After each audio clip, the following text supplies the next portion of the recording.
Bismillah ar-Rahman ar-Rahim. Inshallah, this week we'll be speaking about social media, the positives, the negatives, and inshallah, we'll be giving some advice when it comes to a Muslim using different platforms. I'm joined again with Sheikh Ibrahim. MashaAllah, marhaban, welcome.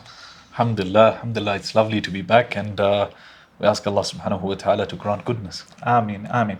Sheikh, when it comes to social media, uh, obviously it's a vast topic, it's a hot topic, it's a topic that's discussed frequently and quite often. Even though we've discussed it in the past, people carry on asking for this topic to be discussed. And personally, I think that it's due to a few reasons. One is maybe they've got children or they new parents and they worried about the effects of social media. Another reason I think is because a lot of people, they suffer when it comes to addictions, when it comes to, aimlessly just scrolling. And it happens to, I could say, almost everybody, if not everybody. So maybe we could start off from there. Maybe you could give us a little bit of a brief overview about social media. I know you've read a lot when it comes to the statistics and some of the studies that have been done when it comes to social media. Yeah, so subhanallah, this is something that I like talking about because people are so addicted to social media today, yet we don't classify it as a drug. What I find as a good cue to first diagnose yourself, so literally open your phone and watch where your finger goes the next time you open your phone. Is it, the Quran app? Is it, whatever other app? It's either Facebook, TikTok, Instagram, whatever app there is out there that you're addicted to. That's where you want to go. And usually it's to see how many likes you've got, how many views you've got, or what people are doing. This is what I find, that where your finger goes is a sign of whether you're addicted or not. And it happens so often, And obviously, the only way I really realized this was I started watching myself to say, hold on, what do you do when you pick up your phone? What's the first thing that you do? And so many times I go onto my phone to do something else, but you end up actually going onto these platforms, you forget what you actually primarily went onto your phone for. So it tells you how addicted you are to social media. So I've tried to curb that. Slowly but surely. It is a process, but it takes time. I'm not saying I'm addicted to the point where I can't let it go, but I think it's an easy access to dopamine. And a lot of us know what dopamine is. There's discussions that are online and people are talking about it. It's quite a hot topic. Interestingly, there's a few books on the topic. There's one guy who wrote a book. It's called Hooked. It's a yellow book, as far as I remember. Yellow cover. Yes. And in it's mentioned that book, you find it in all the different, the top companies, the top social media companies, Facebook, etc. Then the author of that book eventually, as far as I remember, he wrote a book years later, because in the first book he's speaking about how to hook people onto these different apps or social media. Yes. And I think he was quite upset, or he wanted to speak about how a human can now detach themselves from social media. So he wrote, the next book was Unhooked. Oh. He spoke about how a person can get off this. What I want to get to is that when it comes to social media, obviously you've got so many different people, you've got millions and billions of dollars being poured into an industry, and they looking at how they can keep you there, keep you glued there, keep you addicted there. When it comes to the different algorithms, when it comes to the different methods. Like I remember reading on one of the platforms, reading about it, and they mentioned how when they took out that the scroll, they made it an infinite scroll. So you just carry on going down, you carry on going down, you carry on going down into a bottomless pit. Yes. And all of a sudden you realize that you've lost an hour or 2 hours. And you find, as you mentioned, sometimes people, yes, a lot of people are after likes, a lot of people are after comments, a lot of people just want to pass time. A lot of people just want to escape from, the realities yes. of life. Yes. And it happens, I find myself, before I used to have, I used to have a lot more discipline. I even had a different opinion when it came to social media. Of late, I've noticed myself that at times I can sit. My favorite app is Twitter. So I sit, I read the news, then I read this, I read that. And then you start following a topic, and it's because it's live. the thread goes on, and this goes on, and that goes on. And then afterwards, I got to a point where I said, okay, let me log out. I don't want to see anything. But then at times, there's certain pieces of news that you need from there, Yes. you want from there. So then you get back there again. So I think that, yes, it's a double-edged sword in the sense that it can be used for a lot of good. Obviously, right now, where a person would listen to this is on social media. Exactly. But there's also a lot of harms. Another important point of differentiation is, are you a consumer when it comes to social media? Are you just there to consume and take in and take in and take in? Or are you there to produce and actually give people that which is of benefit? Yes, one of the things that it's done for many people is that it's reduced the attention span. Because previously you had to, you opened up an app like YouTube, for example, and you had these long videos. You still do have them, but people tend to go for what are known as shorts, what are known as reels. And, they want to go through these short 15, 20-second clips. The minute it's not interesting, like not even the minute, the second it's not interesting, the first 5 seconds, guys have turned, moved on to the next reel. So what it's done is it's brought our attention span right down to about 20 seconds. And then if you only really have to, will you engage with the longer video and content that will actually benefit you and something that you'll remember. Another thing that is good to take note of is, okay, I've gone onto the app, I'm using it, I'm scrolling, I'm going through content, and after an hour or half an hour or however long, when I've reached the end of my thing, let me scroll backwards and let me see how many reels I've been through. And what did I benefit from these reels? What did I take away? Did I take away something of value? Will I actually implement this in my life? A lot of times I see what they call life hacks, and they say you can do this and wash dishes like that and do that. And, right? It's something that you think, okay, wow, I can implement that. And you never remember those things. When you need them, you literally just never remember or you them. try to implement them and it doesn't come out like the video. Yes. So really and truly, it's become the pandemic of our time, where people are just addicted, and there's this drip of dopamine that you're receiving constantly from this, and it's instant release of dopamine. So what it's doing essentially is telling you, it's training your mind to believe that I can get the dopamine here so easily. Why should I go and work on something for an hour, go and kick a ball outside in the yard, or pick up a golf club and putt a bit, or do something like that to achieve that dopamine, when I can just pick up my phone and do it? So people become addicted to this, and we're fortunate enough to have seen a time where there wasn't social media. It literally wasn't there, or it was there in a very different form.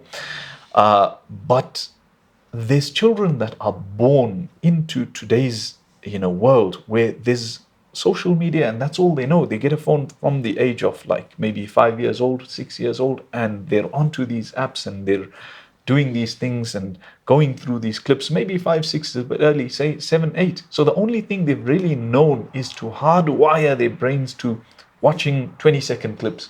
How do you get a guy like that to change? How do you get him to say, okay, I've got a task to work on. If I do this and I get to the end of it, I'll actually receive a reward internally, where I'm proud of the fact that I've achieved this. It's something that's good. I've achieved something good.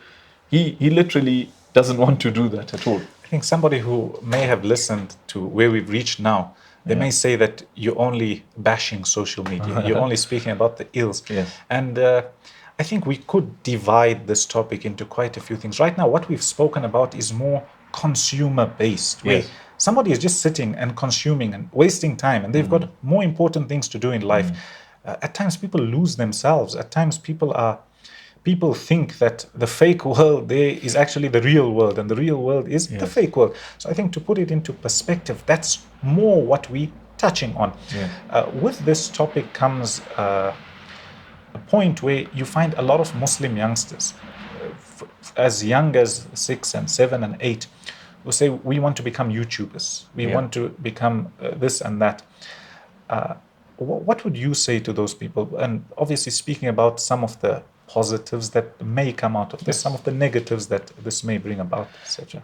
Yes, I like that because it is a double-edged sword, like you said.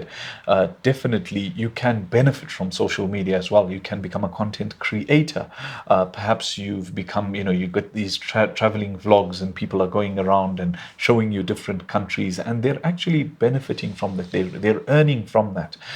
If you are one of those people and you are doing it in a halal manner, or you've set up a business online, and you're using social media to promote that business. I mean, now on certain platforms, you've got shops that you're able to set up. If you can do that and benefit from it in that manner, that's a positive way of using social media. So definitely, there are two sides to it. Yeah, I think that obviously there's people who are at such a young age, they haven't even been through life. They don't know what's going to happen in so many years if they're still living. And that's why you find that there's a group from amongst them who they decided that, you know what, we're going to go all into YouTube. This is our life, and this is what they wanted to do, whether they had zero views or so many views. And then you find there's a group who they said, let me just look for the likes. I just want to become famous. I just want to become, I want to make a lot of money. And you find a lot of the times people like that because they're chasing a fake trend. They're not living their truth. They're not living for a purpose. You find that later on in their life, a lot of them, they come out now, either they regret, they feel like they've lost a childhood or their childhood. They feel like there's too much information about them out there. So I think it's a difficult decision for somebody to make, and we've got to acknowledge that when it comes to youngsters today as a whole, it's cool to be a YouTuber. It's cool to be famous. It's cool to go out online. And as you mentioned, there's different niches to get into, different categories. There's those who want to go into fitness, for example, those who want to go into travel, for example, those who want to go into more the Islamic department. What advice would you give, firstly, those going into more of a secular type of, or let's say non-Islamic topics, for example, fitness or cooking or whatever it may be? What would you say to them? What I think a person like that could do is to try and give their channel a hint of Islam, add a bit of a flavor from Islam into that, because perhaps you're going into fitness and you want to be modestly dressed when you're on camera. You don't want to be in clothing that's deemed un-Islamic, so that can actually be a point of a strong point for you, a point of da'wah for you. You have men sometimes, we have sports persons who keep beards and they perform their salah, and this comes out in their on their channels and so try and add that Islamic aspect to it, and you can actually make it a means of your earning reward as well. So not only are you earning in the dunya, but you're earning reward as well. A lot of times we have the elders who bash at social media, and I think we need to have a bit of a balance in between, where you have a positive aspect and there are people who can actually earn and make a living out of it. So we need to have that balance where we accept them as well, but we have some rules or general guidelines, because in addition to this, you have people who, like you said, they just post anything and everything. They put themselves, literally sometimes stripping naked, wal-iyadu billah, on camera, simply to get a view or two. Why would you do that? It's something that really and truly, we know the hadith of Rasulullah sallallahu alaihi wasallam, إِذَا لَمْ تَسْتَحِي فَاصْنَعْ مَا شِئْتَ, that when you have no haya, then do whatever you want. Literally meaning that you will do whatever you want because you have no haya. You literally have no shame. So as Muslims, I think we shouldn't lose our identity in the pursuit of a view, in the pursuit of a like or a share. And something that comes to mind is that we're after all these views, but what about the view of Allah subhanahu wa ta'ala? What about the sight of Allah subhanahu wa ta'ala upon us? Did we think about that? So whenever we press that record button or we go onto a live stream, we really need to take into account that Allah subhanahu wa ta'ala is watching. So I will use this in a positive manner. Another way to look at it, and a lot of people have said this before, is that if I were to die today, would I be happy with people seeing my content? Would I be okay with them going onto my pages? Because remember that stays on. Most of the time people don't delete those accounts, they just leave them, or family members can't delete those accounts. So remember that is what will stay. It is part of what they call your legacy. So yeah. Interestingly, you find that when it comes to people who generally just chase the dunya and they've got no truth to themselves, no higher objective. Higher objective, I'm speaking about more ikhlas, sincerity, doing something for Allah subhanahu wa ta'ala. You find almost every single one of them, they tell you somebody chasing money. They say, when I reached my 1 million or 10 million, there was no substance to it. When I got my dream car, there was no substance to it. Okay, I got it. What's next? When I got this that they were wishing for, what's next? Funny enough, I was sitting with somebody last week, and he was telling me, we were speaking about his car. He said, this car, yeah, when I first was able to afford my car, he said, yeah, it was a craze, it was something new, it was novelty. He said, but the minute you drive that car home, now it's a car. I said, now I'm thinking of just selling my car and downgrading. So my message, or my point that I'm trying to get to, is that don't be short-sighted when it comes to this. Don't think that, okay, I'm just doing this to become famous. I'm just becoming a fitness YouTuber, for example, so I can get more likes and I can get a lot more money, because you may not reach there, but you may reach there, and then what? Then you find the people who've got the millions and billions and the mansions, and they can't sleep at night. They're suffering from depression. They have eating disorders, all because they reached that thing and then there was no substance to it. Speaking about that, we touched on the content creators, those who are more leaning towards more non-Islamic type of topics. And you mentioned a good point where they can have a tinge of, good Islamic etiquette. At times, you yourself just being a good Muslim, good upright Muslim, using clean language. Unfortunately, today it's become the norm where the worst of language is used. I mean, it's become, again, cool, astaghfirullah, to use the worst of language, and that's apparent when it comes to your social media platform. So I think a person should try their best to still stick to their principles. It doesn't mean if everybody else is doing this to get a view, you also just have to do that. You've got Allah to answer to at the end of the day. Yeah, getting views doesn't mean that you have to do all of these things exactly as you're saying it. And the truth is that you have channels out there that don't do this, and they do have the views and they do achieve. And this is what I find is like a ridiculous argument when people say, no, but if we don't do it, we won't get the views, or if we don't do it, we won't make money. You have businesses that sell alcohol, for example, and Islamically, you're not supposed to sell that. As a Muslim, you know that Islam doesn't allow you to do that. So there are businesses out there that do it without. So why are you insisting that you have to? You don't have to. It's just something that you're allowing yourself to believe that you have to do. So sometimes you may actually go for a while without much response or much of a viewership, etc. But then Allah subhanahu wa ta'ala opens, simply because you've actually pushed and carried on and said, you know what, I'm going to do things the right way. So Allah subhanahu wa ta'ala opens your doors. Perhaps it may not happen for you because it's not meant to happen. It's not good for you, for the better. So Allah subhanahu wa ta'ala gives you something better. But I feel like today everybody wants a response immediately. I've put a video out there, it needs to come, I need to become famous today, not tomorrow or even yesterday, literally. So everyone wants that immediately, where we can have a bit of patience, and Allah subhanahu wa ta'ala will open the right doors. The other thing is Islamic content. Yes, that's the second category I wanted to get to. What would you say to somebody who wants to become a da'iyah, wants to become a sheikh? You find there's a lot of youngsters out there. What would you say to those people? Surely they should, I personally feel there should be a few more guidelines and a few more things that somebody's got to understand when it comes to this topic. I think have knowledge about what you're doing first and foremost. You really can't talk about a topic where you don't know what you're talking about. I've seen so many clips, and subhanallah, it amazes me how people who really know nothing about something are actually talking about it. How do you even talk about something that you don't know anything about? They have no experience about. Yes, yes, literally, they have no knowledge, no experience, nothing. And the guys come up and he's talking about the deen of Allah subhanahu wa ta'ala, and you can do this and you can't do that, and this is halal and that's haram, in big, big issues that, mountains of knowledge discussed before.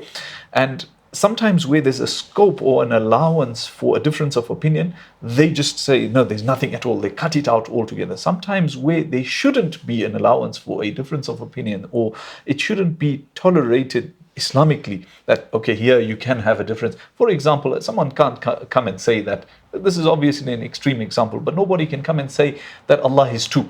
You can't come and say something like that. But people are discussing issues similar to this and just deciding that, okay, this is the issue, and this is what's going to happen, and everything else and everybody else is wrong. I'm right. But what knowledge do you have? Where have you studied? Which institutions did you go to? Then you have individuals who haven't studied at all, haven't been to institutions, haven't studied under a sheikh, or don't have any knowledge at all, are youngsters coming up, have no knowledge at all, and they're taken as ulama.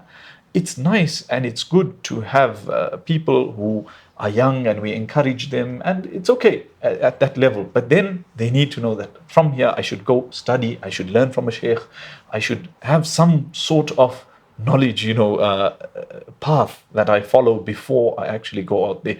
Now, having said that, you have influences as well who speak about the religion. Alhamdulillah, good. Speak within, keep to your lane. What you know, what you have knowledge of, and you show off, it's okay. You want to encourage people to perform salah, you want to encourage them to fast, you want to share some guidance that you took from a scholar, no problem. There's nothing wrong with that. Good, it's actually encouraged. But stick to your lane. Don't come out and start saying, okay, halal, haram, this is giving fatwa. That is now not, yeah, that's dangerous. I think, as you mentioned, and to add to those points, firstly, when it comes to the Islamic part of it, yes, even the people who are not really sheikhs or du'at, you've got that sincerity with Allah subhanahu wa ta'ala. But more so when it comes to a da'iyah, when it comes to a sheikh, what are you out there for? You've got to always renew your intention. You've got to always ask yourself, because we all know the hadith in Sahih Muslim, where the Messenger sallallahu alaihi wasallam is speaking about the first people to be thrown and dragged into the fire, to be flung into the fire. And one of them he speaks about, or he mentions, is a person who was known in the world as an alim, an qari, etc. And he's asked, why did you do that? And then he's eventually told, or he says that I did it. First he denies, then he agrees that, I did it so people could say I was an alim and a qari, etc. And then he'll be told about that was actually your intention, it wasn't for Allah, then he'll be flung into the fire. So it's extremely important to understand and realize what's your intention, what's your purpose for going out there. You may be saying 100% the right thing. Everybody may benefit. Are you yourself benefiting from that? Are your words going to be benefit everybody else but be held against you? Yes. So that's point number one. Point number two, as you mentioned, that stick to your lane, speak with knowledge. Yes, the Messenger sallallahu alaihi wasallam said, "Ballighu anni walau ayah." Convey the message of whatever the Messenger sallallahu alaihi wasallam has given, even if it's one verse.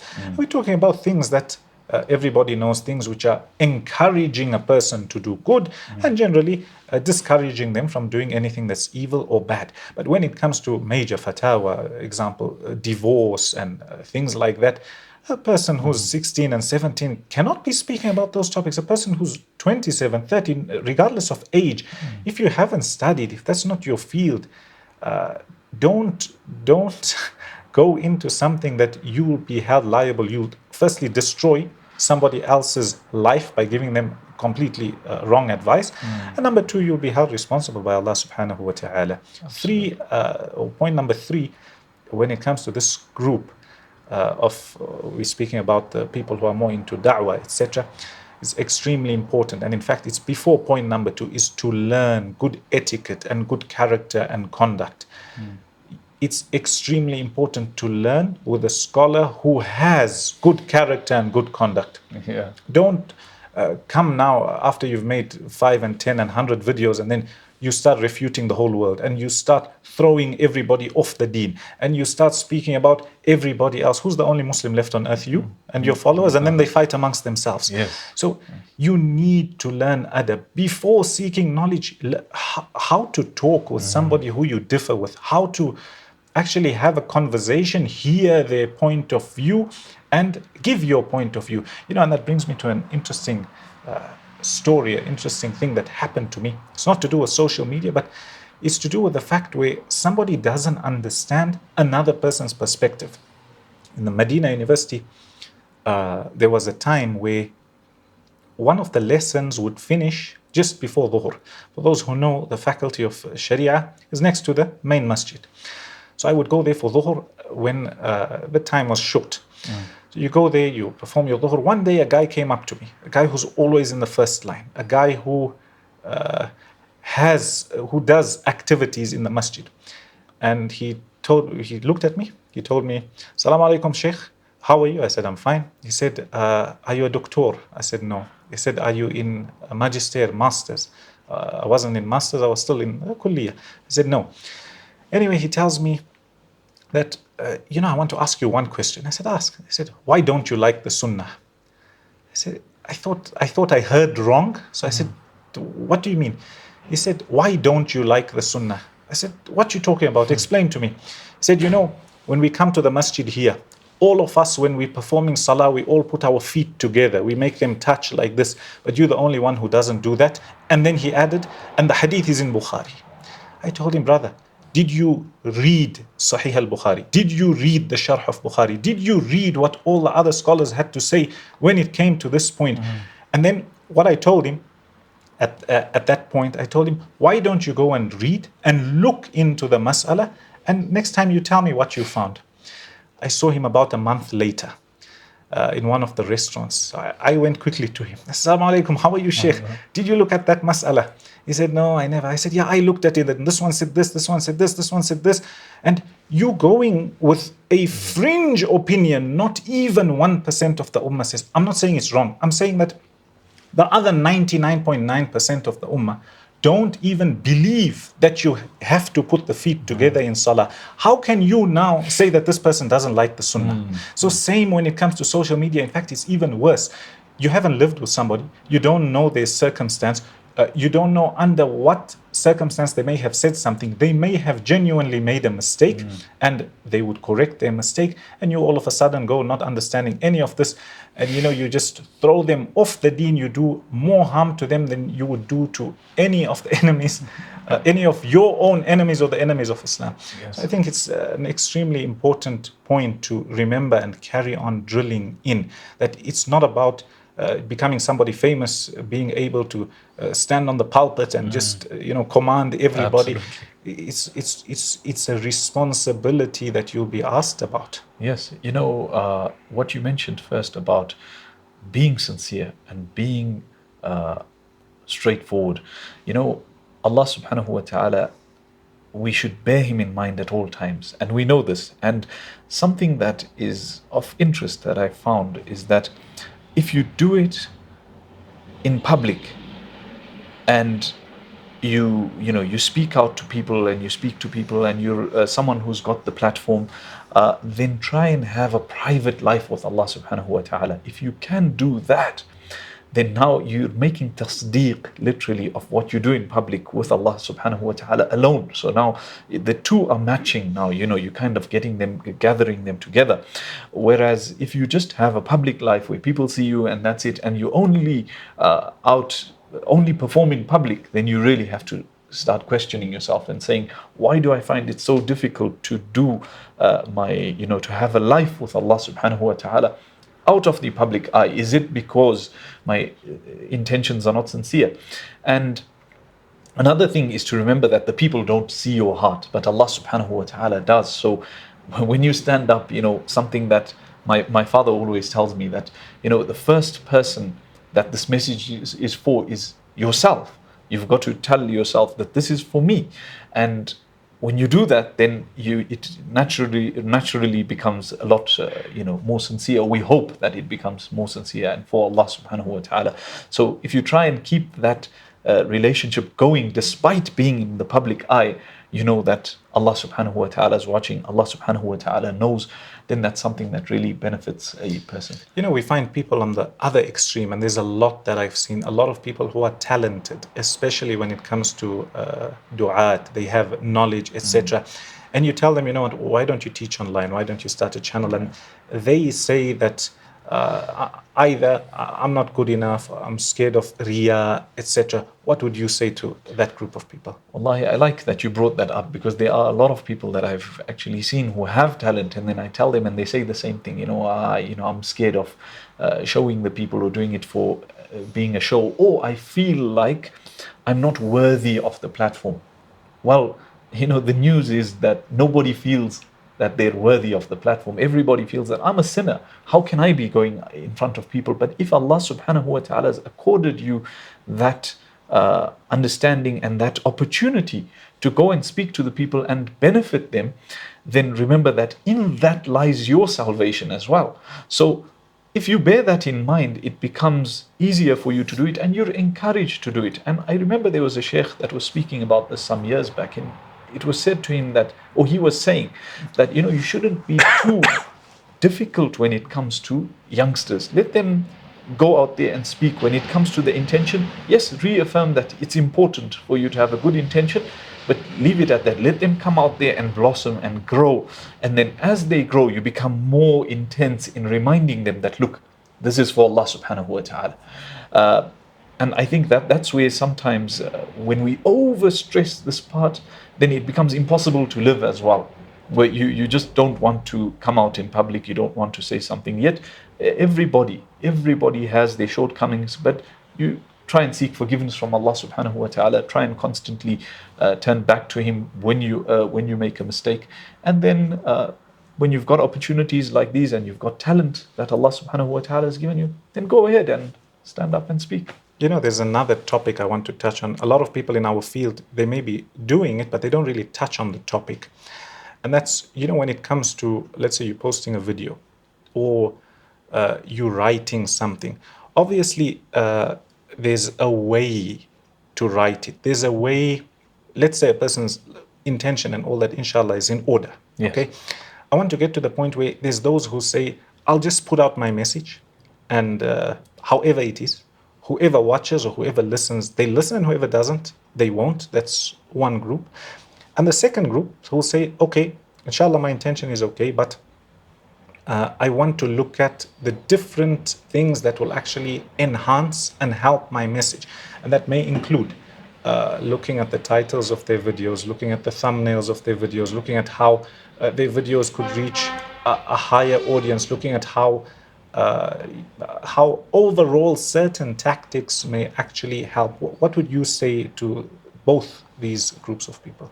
What's your opinion on it? Yes, subhanAllah. I understand both, to be honest with you, because there are some people who are just naturally of the type that want to do everything to perfection, and this is something that's encouraged in the Sunnah. We know, Inna Allah kataba al-ihsana ala kulli shay. Allah decreed perfection upon everything. So you try and be perfect in whatever you do. So definitely you should try and perfect that. But I also understand the group who just, this is not the sole thing that they do. So they just go and they make the effort.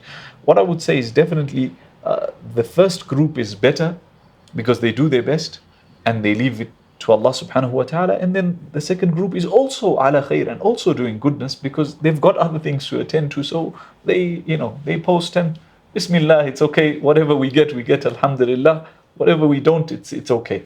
So definitely, I think you can have a balance between the two as well, where you do your best to the best of your ability and then leave it to Allah subhanahu wa ta'ala. Speaking about this topic, obviously there's a lot of different angles and different pockets we trying to touch on. What would you say to somebody who they've grown up, they have children, the children are still very young, and it happens. And at times you find there's people, unfortunately, who end up using their children for them to gain fame or to gain wealth. The child is of an age where they don't really understand anything. Yeah, it's different. There's some people who don't share any pictures about their family or videos, some who share a few, but then there's some who, I'm not accusing anybody, but people mention it later on, people who've done it. They say they made this child grow up in the spotlight when the child had no choice at all. And they were exposed to a certain lifestyle that the child themselves actually regret or they wish they hadn't. So what advice would you have for people who use children or people who are helpless, etc.? I think children should be a red line. Literally, we should leave them to be, let them grow up in their natural environments. And it's very selfish for a parent to use their child to gain fame and then, or monetary gain or whatever it is. And then later on, that child perhaps didn't want that of their life to be out there, or it's negatively impacted them because now the only thing they really know to do is how to behave on camera, or they've become, they've grown an affinity to doing that and they don't like that part of themselves. So like you said, part of being good towards your children is letting them have the choice at the right age. Doing it when they're young and making the choice for them is not actually the right thing to do, because it's something that can have serious negative consequences for that child later on. So I think it would be, honestly, as much as we do enjoy some of the videos that come out there because they're children and they're innocent, and nobody doesn't enjoy that type of innocence, seeing, or most people do enjoy that type of innocence. But having said that, it's just in the moment. That's what will happen in 10 years' time when that child is much older now. Will they be okay with you having done that? And that's something that a parent should think of as well, because it can spoil their relationship with their child as well.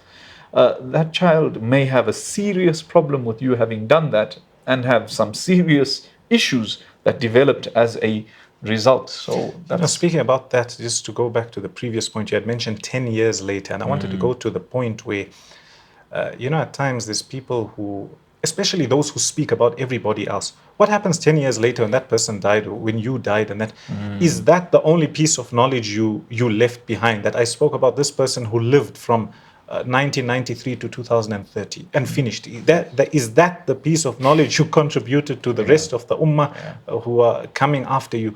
And that's why when you stick to more, they say, evergreen content, when you stick to Islamic content, we could say in this term is evergreen, it's always applicable. Inshallah, your message will always be heard, will always be understood. And then getting back to the point we were speaking about when it comes to children, yes, there's some people who use their children completely. You may find the odd few, like I know of people, 2 or 3, where the child actually needs help, and the only way they can do it, sometimes the child may be sickly, they have to, they ask, they appeal. And sometimes the child may not be sickly, but you find people who've had 5 children at once, 6 children at once. They can't maintain the costs. They can't buy things for the child. It's for all the 5 or 6 children. And you find the only way, because it's something so rare, they open a travel blog or a family blog and a family thing. So as you mentioned that, I think, well, I'm sure that what you're mentioning is generally it's a red line, stay away from it, don't use your child. Everybody's agreeing, don't use the child.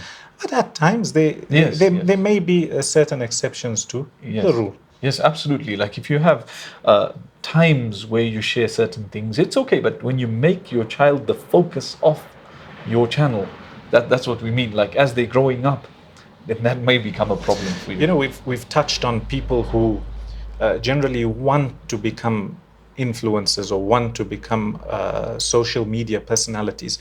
We get to another category or another group of people who've actually started making videos. They've started writing online. What would you say to those who are in the beginning stages, those who have like 3 subscribers, nobody reads their blog, nobody watches their videos, but they feel they've got a good message, maybe they want to give up? What's your message to them? Keep going. Keep going. That's it. Keep trying. And obviously there's a point at which you should give up. And I think you should know that as well. So anything that you do in life, you've got to know that I've got to keep trying, keep going at it, but I'm going to reach a point where I know now that I should call this quits because it's not actually bearing me fruit.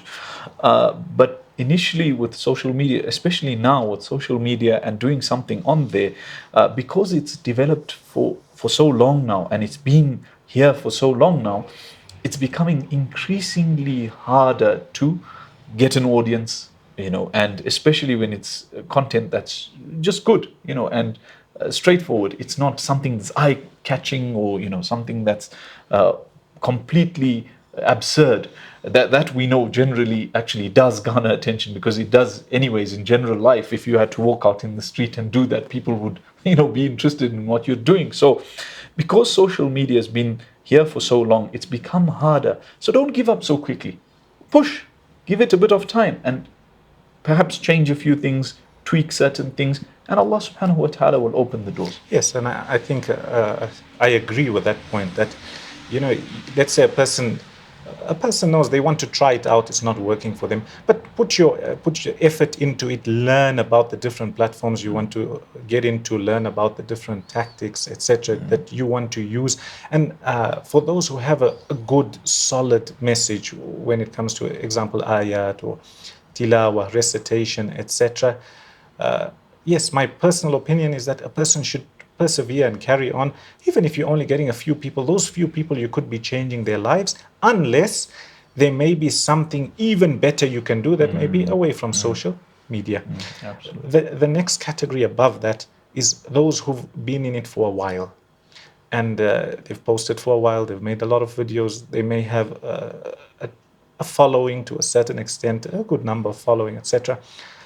You find those people at times, they go through dips, they go through different changes, there's different types of comments and hate that may affect a person. A person feels burnt out completely, a person feels that they have to produce and give something to their audience. What's your advice to people on this level? Once you've actually established yourself and you're going at something and it's doing well for you, we all get affected by the words of haters or the words of people that, are being spiteful. But in reality, we should actually just remember why we're doing it in the first place. I'm doing this for the sake of Allah subhanahu wa ta'ala. I've come here and put myself out there despite perhaps sometimes not even wanting to do something like this or it not being in your nature.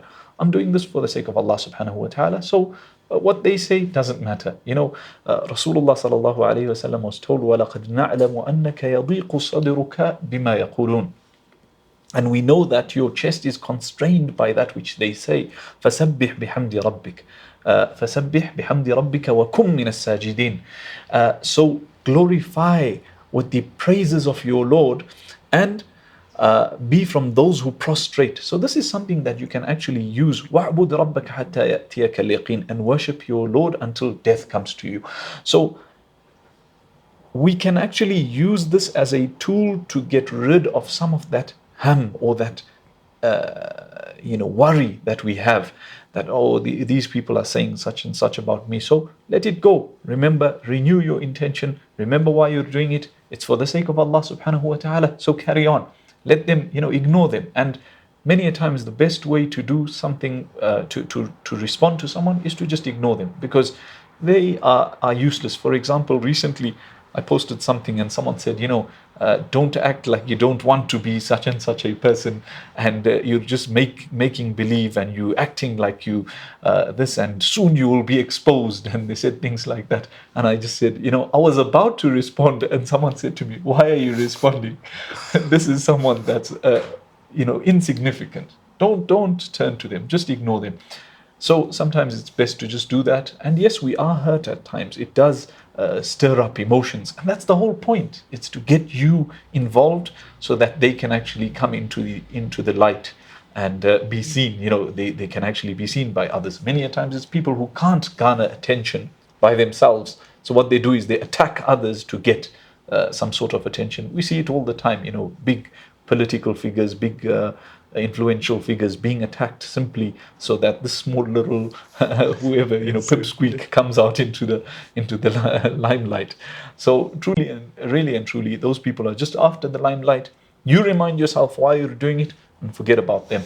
That's obviously with that, but then there is the aspect of dwindling, etc. When you yourself become you get tired or you burn out or something like that.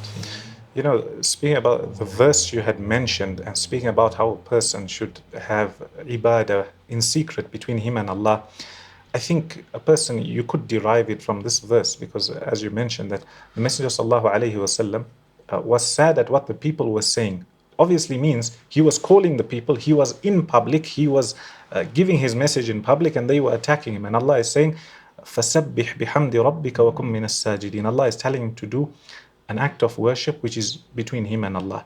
So from that verse, I feel like we can derive where a person, especially those who go out into the public sphere to give out good messages, make sure your ibadah and your acts of worship between you and Allah are in order, and if not, they are more than what you're doing in public. One point we didn't touch on is when somebody feels burnout and they feel the pressure to, let's say you've been posting for so long, you've been posting for years, and then all of a sudden you just feel like, I'm burnt out, I want to rest. And there's those who carry on pushing, we hear a lot of influencers, and these people go through mental issues, things that break the family completely. What would you say there? Is it okay for somebody to just say, I'm disappearing for 3 months, I'm disappearing for 6 months, I don't want to do this anymore, maybe I'll think about it later on? Obviously, I think each case needs to be judged by the individual. They know their circumstance best, because sometimes me saying that, no, you shouldn't do that, would mean that that person would have a complete and total mental breakdown. Sometimes that means that the person may suffer a divorce, sometimes, or go through a divorce, or something may happen. There may be consequences to those actions. So each person needs to judge their own circumstance. But generally, by and large, you don't want to be off social media for a long time, especially being in the public eye, because once that happens, we know that your audience actually gets less. The algorithm works such that they want you to engage with this app regularly. So now that you're not posting, it becomes a problem. Perhaps what you can do to keep your audience in touch, or in touch with your audience, is to make enough content for that time, and then put out stuff, on automation. It just goes out automatically. And we know scholars who have been actually been jailed, at times, and their content just goes out there simply because they know that I'm going to go to jail, I might as well make as much as I can, and stuff will just keep being released. So sometimes that's actually good. A personal question that I myself struggle with is, how do you stay consistent when it comes to this? How do you get yourself to post every day or to write every day?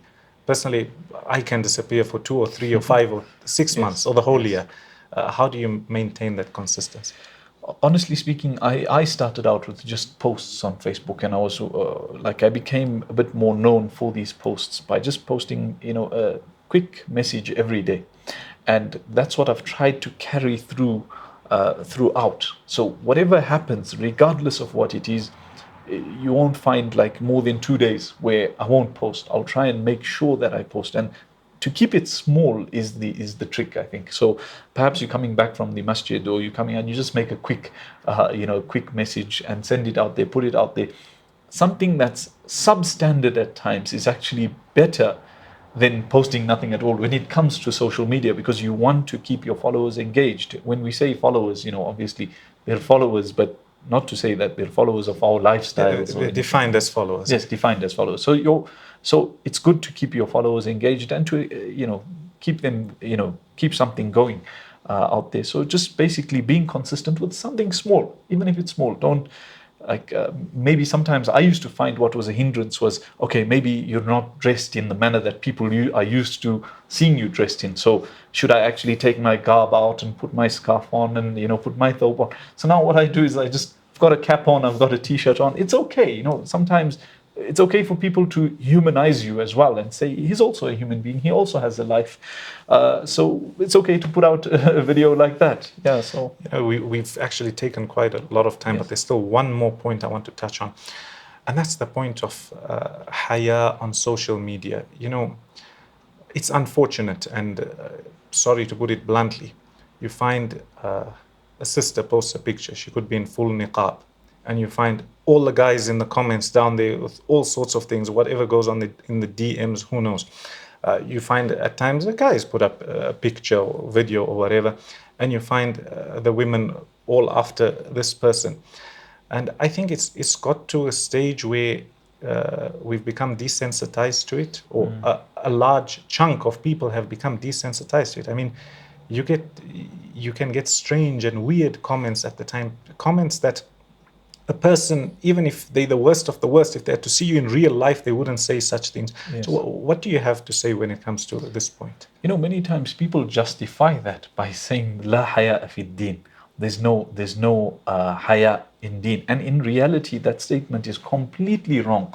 Haya is a huge part of Islam and a huge part of your iman and belief in Allah subhanahu wa ta'ala. We find that Uthman radiallahu anhu was known to be a bashful person, and this was recommended or commended by Rasulullah sallallahu alayhi wasallam.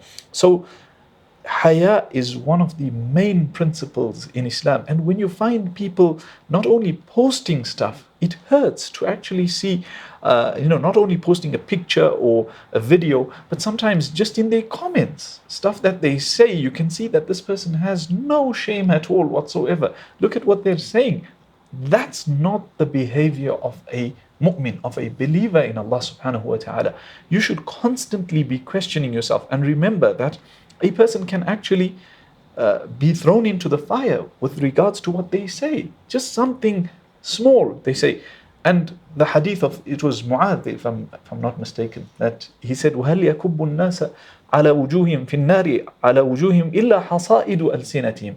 What their tongues harvest. They literally say something and they don't care. لَا يُلْقِي بِهَا بَالٍ. He doesn't think that, this is something serious. But it is with Allah subhanahu wa ta'ala. So realize fear Allah subhanahu wa ta'ala with your tongue, and fear Allah subhanahu wa ta'ala when it comes to your face and your body. You know that as a Muslim and as a mu'minah, you're not supposed to be doing that. You're not supposed to show certain parts of your body.